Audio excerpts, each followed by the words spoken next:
বর্ণনাকারীগণ বলেন, আয়েশা রাদিয়াল্লাহু আনহা বলেছেন, রাসূলুল্লাহ সাল্লাল্লাহু আলাইহি সাল্লাম যখন সফরে যেতে ইচ্ছে করতেন তখন তিনি তার স্ত্রীগণের নির্বাচনের জন্য কোরা, এক ধরনের লটারি ব্যবহার করতেন। এতে যার নাম উঠত তাকেই তিনি সঙ্গে নিয়ে সফরে যেতেন। আয়েশা রাদিয়াল্লাহু আনহা বলেন, এমনি এক যুদ্ধে তিনি আমাদের মাঝে কোরা ব্যবহার করেন, এতে আমার নাম উঠে আসে। তাই আমি রাসূলুল্লাহ সাল্লাল্লাহু আলাইহি সাল্লামের সঙ্গে সফরে গেলাম। এই ঘটনাটি পর্দার হুকুম নাজিলের পর ঘটেছিল। তখন আমাকে হাওদা সহ শহরেতে উঠানো ও নামানো হতো। এমনিভাবে আমরা চলতে থাকলাম। অতঃপর রাসূলুল্লাহ সাল্লাল্লাহু আলাইহি সাল্লাম যখন এ যুদ্ধ থেকে নিষ্ক্রান্ত হলেন তখন তিনি গৃহ অভিমুখে অর্থাৎ মদিনার দিকে প্রত্যাবর্তন করলেন। ফেরার পথে আমরা মদিনার নিকটবর্তী হলে তিনি একদিন রাতের বেলা রওনা হওয়ার জন্য আদেশ করলেন।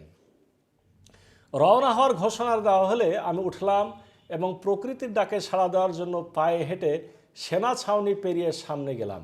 অতঃপর প্রয়োজন সেরে আমি আমার শহরের কাছে ফিরে এসে বুকে হাত দিয়ে দেখলাম ইয়ামেনের অন্তর্গত জিফার শহরের পুঁতি দিয়ে তৈরি করা আমার গলার হারটি ছিঁড়ে কোথাও পড়ে গেছে। তা আমি ফিরে গিয়ে আমার হারটি খোঁজ করতে লাগলাম। হার খুঁজতে খুঁজতে আমার আসতে দেরি হয়ে যায়।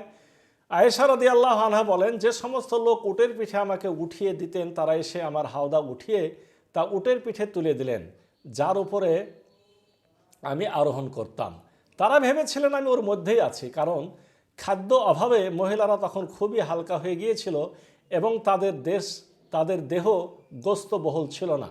তারা খুব স্বল্প পরিমাণ খানা খেতে পেত। তাই তারা যখন হাওদা উঠিয়ে ওপরে রাখেন তখন তারা হালকা হাওদাটিকে কোনো প্রকার অস্বাভাবিক মনে করেননি। অধিকন্ত আমি ছিলাম একজন অল্প বয়স্কা কিশোরী। এরপর তারা উট হাঁকিয়ে নিয়ে চলে যায়। সৈন্যদল চলে যাওয়ার পর আমি আমার হারটি খুঁজে পাই এবং নিজ জায়গায় ফিরে এসে দেখি তাদের অর্থাৎ সৈন্যদের কোনো আহ্বানকারী এবং কোনো জবাবদাতা সেখানে নেই। তখন আমি আগে যেখানে ছিলাম সেখানে বসে রইলাম। ভাবলাম তারা আমাকে দেখতে না পেয়ে অবশ্যই আমার কাছে ফিরে আসবে। ওই স্থানে বসে থাকা অবস্থায় ঘুম চেপে ধরলে আমি ঘুমিয়ে পড়লাম। বানু সালামি গোত্রের জাকওয়ান শাখার সাফওয়ান ইবনে মুআত্তাল রাদিয়াল্লাহু আনহু, যাকে রাসূলুল্লাহ সাল্লাল্লাহু আলাইহি সাল্লাম ফেলে যাওয়া আসবাবপত্র সংগ্রহের জন্য পশ্চাতে থাকার নির্দেশ দিয়েছিলেন, সৈন্যদল চলে যাওয়ার পর সেখানে ছিলেন। তিনি সকালে আমার অবস্থান স্থলের কাছে এসে একজন ঘুমন্ত মানুষ দেখে আমার দিকে তাকিয়ে আমাকে চিনে ফেললেন, কারণ পর্দার বিধান অবতীর্ণ হওয়ার পূর্বে তিনি আমাকে দেখেছিলেন। তিনি আমাকে চিনতে পেরে ইন্না লিল্লাহি ওয়া ইন্না ইলাইহি রাজিউন পড়লেন। ইন্না লিল্লাহি ওয়া ইন্না ইলাইহি রাজিউন পড়লে আমি তা শুনে জেগে উঠলাম এবং চাদর টেনে আমার চেহারা ঢেকে ফেললাম। আল্লাহর কসম, আমি কোনো কথা বলিনি এবং তা থেকে ইন্না লিল্লাহ ওয়া ইন্না ইলাইহি রাজিউন পাঠ ছাড়া অন্য কোনো কথাই শুনতে পাইনি। এরপর তিনি শহরি থেকে নামলেন এবং শহরিকে বসিয়ে তার সামনের পা নিচু করে দিলে আমি গিয়ে তাতে উঠে পড়লাম। পরে তিনি আমাকে শহরিকে টেনে আগে আগে চললেন। অতঃপর ঠিক দুপুরে প্রচণ্ড গরমের সময় আমরা গিয়ে সেনাদলের সঙ্গে মিলিত হলাম। সে সময় তারা একটি জায়গায় অবতরণ করেছিলেন। আয়েশা রাদিয়াল্লাহু আনহা বলেন, এরপর যাদের ধ্বংস হওয়ার ছিল তারা আমার ওপর অপবাদ দিয়ে ধ্বংস হয়ে গেল। তাদের মধ্যে অপবাদ দেওয়ার ব্যাপারে যে প্রধান ভূমিকা নিয়েছিল সে হচ্ছে আবদুল্লাহ ইবনে উবাই ইবনে সুলুল। বর্ণনাকারী উরওয়া রাদিয়াল্লাহু আনহু বলেন, আমি জানতে পেরেছি যে তার অর্থাৎ আবদুল্লাহ ইবনে উবাই ইবনে সুলুল সামনে অপবাদের কথাগুলো প্রচার করা হতো এবং আলোচনা করা হতো, আর অমনি সে এগুলোকে বিশ্বাস করত। খুব ভালো করে শুনতো আর শোনা কথার ভিত্তিতে ব্যাপারটিকে প্রমাণ করার চেষ্টা করত। উরওয়া রাদিয়াল্লাহু আনহু আরও বর্ণনা করেছেন যে অপবাদ আরোপকারী ব্যক্তিদের মধ্যে হাসান ইবনু সামিত, মিস্তা ইবনে উসাসা এবং হামনা বিনতে জাহাজ রাদিয়াল্লাহু আনহা ছাড়া আর কারো নাম উল্লেখ করা হয়নি। তারা কয়েকজন লোকের একটি দল ছিল। এটুকু ছাড়া তাদের ব্যাপারে আমার আর কিছু জানা নেই। যেমন আল কোরআনে মহান আল্লাহ তাআলা বলেছেন, এই ব্যাপারে যে প্রধান ভূমিকা গ্রহণ করেছিল তাকে আবদুল্লাহ ইবনে উবাই ইবনে সুলুল বলে ডাকা হয়ে থাকে। বর্ণনাকারী উরওয়া রাদিয়াল্লাহু আনহু বলেন, আয়েশা রাদিয়াল্লাহু আনহার ব্যাপারে হাসান ইবনু সাবিত রাদিয়াল্লাহু আনহুকে গালমন্দ করাকে পছন্দ করতেন না। তিনি বলতেন, হাসান ইবনু সাবিত রাদিয়াল্লাহু আনহু তো সেই লোক যিনি তার এক কবিতায় বলেছেন, আমার মান সম্মান এবং আমার বাপ দাদা মুহাম্মদ সাল্লাল্লাহু আলাইহি ওয়াসাল্লামের মান সম্মান রক্ষায় নিবেদিত। আয়েশা রাদিয়াল্লাহু আনহা বলেন, অতঃপর আমরা মদিনায় আসলাম। মদিনায় এসে 1 মাস পর্যন্ত আমি অসুস্থ থাকলাম। এদিকে অপবাদ রটনাকারীদের কথা নিয়ে লোকদের মধ্যে আলোচনা ও চর্চা হতে লাগলো, কিন্তু এগুলোর কিছুই আমি জানি না। তবে আমি সন্দেহ করছিলাম এবং তা আরও দৃঢ় হচ্ছিল আমার অসুখের সময়। কেননা এর আগে আমি রাসূলুল্লাহ সাল্লাল্লাহু আলাইহি ওয়াসাল্লাম থেকে যেরকম স্নেহ ভালোবাসা পেতাম, আমার এই অসুখের সময় তা আমি পাচ্ছিলাম না। তিনি আমার কাছে এসে সালাম করে কেবল তুমি কেমন আছো জিজ্ঞেস করে চলে যেতেন। তার এই আচরণই আমার মনে ভীষণ সন্দেহ জাগিয়ে তোলে। তবে কিছুটা সুস্থ হয়ে বাইরে বের হওয়ার আগে পর্যন্ত এ জঘন্য অপবাদের ব্যাপারে আমি কিছুই জানতাম না। উম্মু মিস্তা রাদিয়াল্লাহু আনহা অর্থাৎ মিস্তার মা একদা আমার সঙ্গে পায়খানার দিকে বের হন। আর প্রকৃতির ডাকে আমাদের বের হওয়ার অবস্থা এ ছিল যে এক রাতে বের হলে আমরা আবার পরের রাতে বের হতাম। এটা ছিল আমাদের ঘরের পাশে পায়খানা তৈরি করার আগের ঘটনা। আমাদের অবস্থা প্রাচীন আরবের লোকদের অবস্থার মতো ছিল। তাদের মতো আমরাও পায়খানা করার জন্য ঝোপে ঝাড়ে চলে যেতাম। এমনকি অভ্যাস না থাকায় বাড়ির পাশে পায়খানা তৈরি করলে আমরা খুব কষ্ট পেতাম।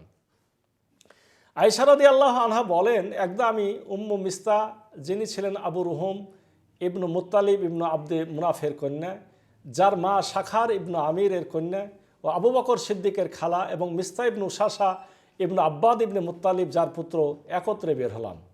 আমরা আমাদের কাজ থেকে নিষ্ক্রান্ত হয়ে বাড়ি ফেরার পথে উম্মু মিস্তা তার কাপড়ে জড়িয়ে হোঁচট খেয়ে পড়ে গিয়ে বললেন, মিস্তা ধ্বংস হোক।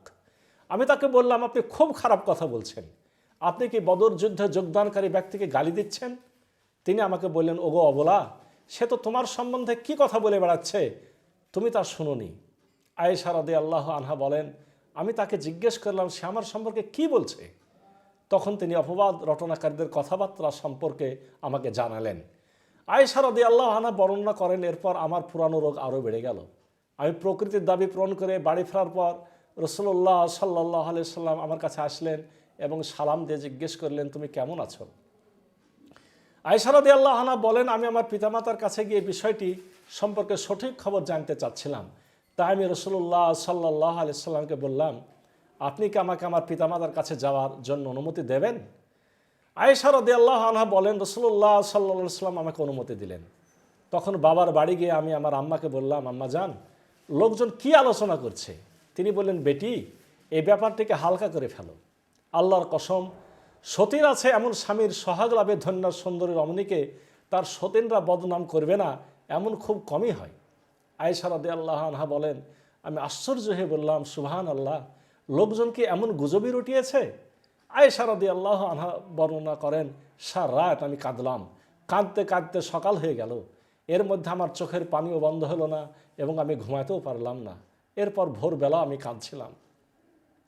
তিনি আরও বলেন যে এ সময় ওহী নাজিল হতে দেরি হয়। রাসূলুল্লাহ সাল্লাল্লাহু আলাইহি ওয়াসাল্লাম তার স্ত্রীর অর্থাৎ আমার বিচ্ছেদের বিষয়টি নিয়ে পরামর্শ আলোচনা করার জন্য আলী ইবনু আবু তালিব এবং উসামা ইবনু জায়েদ রাদিয়াল্লাহু আনহুমাকে ডেকে পাঠালেন। তিনি আয়েশা রাদিয়াল্লাহু আনহা বলেন, উসামা রাদিয়াল্লাহু আনহু রাসূলুল্লাহ সাল্লাল্লাহু আলাইহি ওয়াসাল্লামের স্ত্রীদের পবিত্রতা এবং তাদের প্রতি নবী সাল্লাল্লাহু আলাইহি ওয়াসাল্লামের ভালোবাসার কারণে বললেন, তারা আপনার স্ত্রী, তাদের সম্পর্কে ভালো ছাড়ার কিছুই জানি না।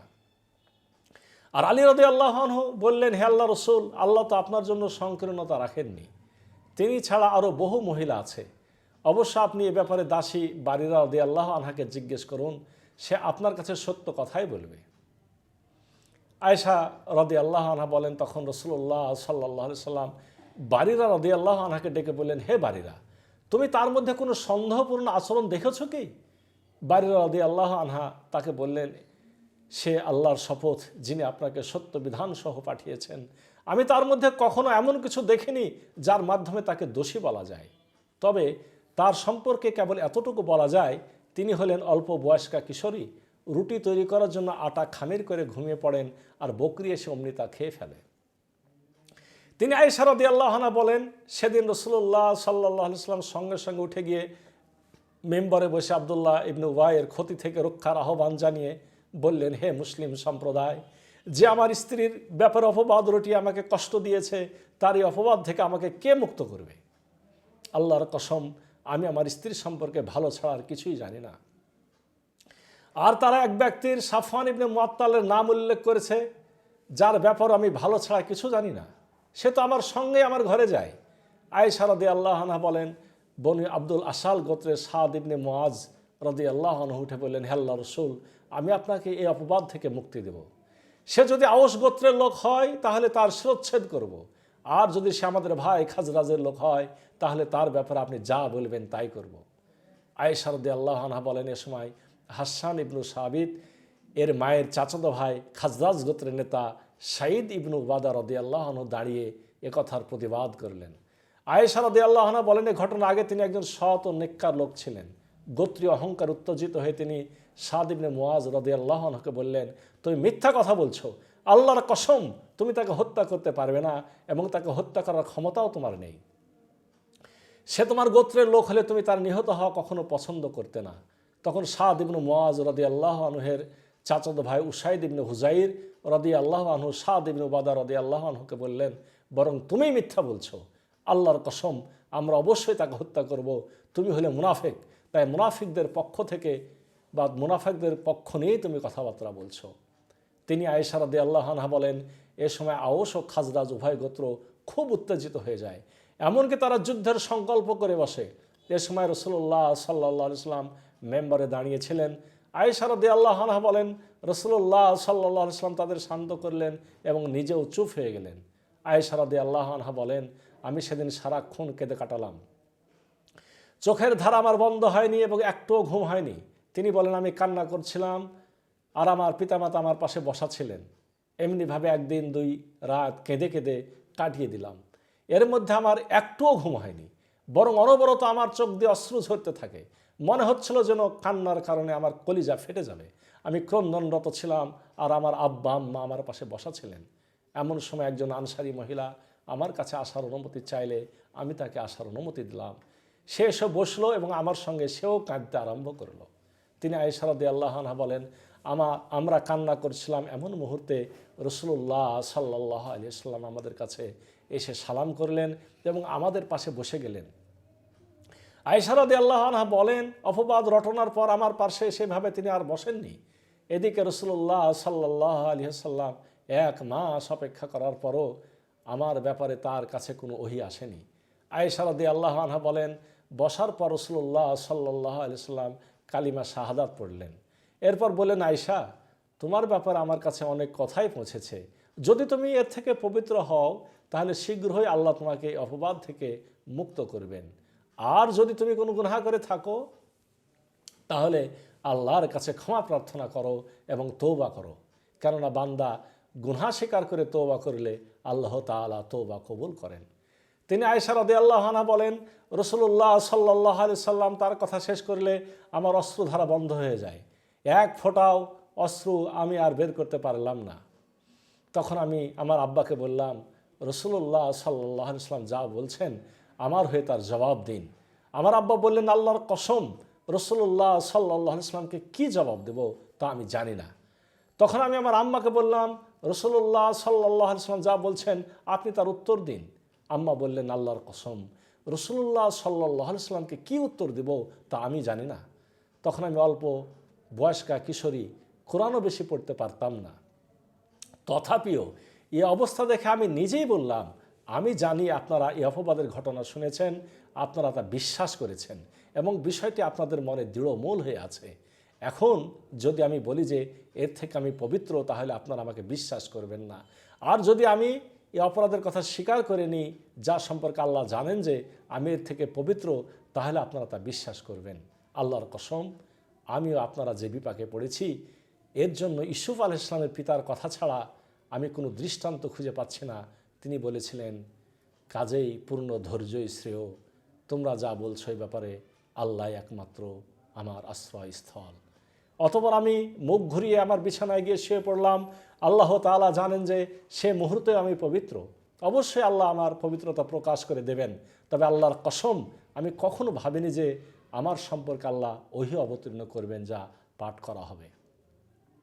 আমার সম্পর্কে আল্লাহ কোনো কথা বলবেন, আমি নিজেকে এটা এতটা উত্তম মনে করিনি, বরং নিজেকে এর চেয়ে অনেক অধম বলে ভাবতাম। তবে আমি আশা করতাম যে হয়তো রাসূলুল্লাহ সাল্লাল্লাহু আলাইহি ওয়াসাল্লামকে স্বপ্নযোগে দেখানো হবে, যার ফলে আল্লাহ আমার পবিত্রতা প্রকাশ করবেন। আল্লাহর কসম, রাসূলুল্লাহ সাল্লাল্লাহু আলাইহি ওয়াসাল্লাম তখনও তার বসার জায়গা ছেড়ে যাননি এবং ঘরের লোকজনও কেউ ঘর হতে বেরিয়ে যাননি। এমন সময় তার উপর ওহী অবতরণ শুরু হলো। ওহী অবতীর্ণ হওয়ার সময় তার যে বিশেষ ধরনের কষ্ট হতো, তখনও সে অবস্থা তৈরি হলো। এমনকি ভীষণ শীতের দিনেও তার শরীর হতে মতির দানার মতো বিন্দু বিন্দু ঘাম গড়িয়ে পড়ল ওই বাণীর গুরুভারে, যা তার প্রতি অবতীর্ণ হয়েছে। আয়েশা রাদিয়াল্লাহু আনহা বলেন, রাসূলুল্লাহ সাল্লাল্লাহু আলাইহি ওয়াসাল্লামের অবস্থা কেটে গেল। তিনি হাসি মুখে পহেলা যে কথা উচ্চারণ করলেন সেটা হলো, হে আয়েশা, আল্লাহ তোমার পবিত্রতা প্রমাণ করে দিয়েছেন। তিনি আয়েশা রাদিয়াল্লাহু আনহা বলেন, এ কথা শুনে আমার মা আমাকে বললেন, তুমি কৃতজ্ঞতা প্রকাশের জন্য তার কাছে যাও। আমি বললাম, আল্লাহর কসম, আমি তার কাছে যাব না। অতঃপর এই বিষয়ে অবশ্যই আমি মহান আল্লাহ ছাড়া অন্য কারো প্রশংসা করব না।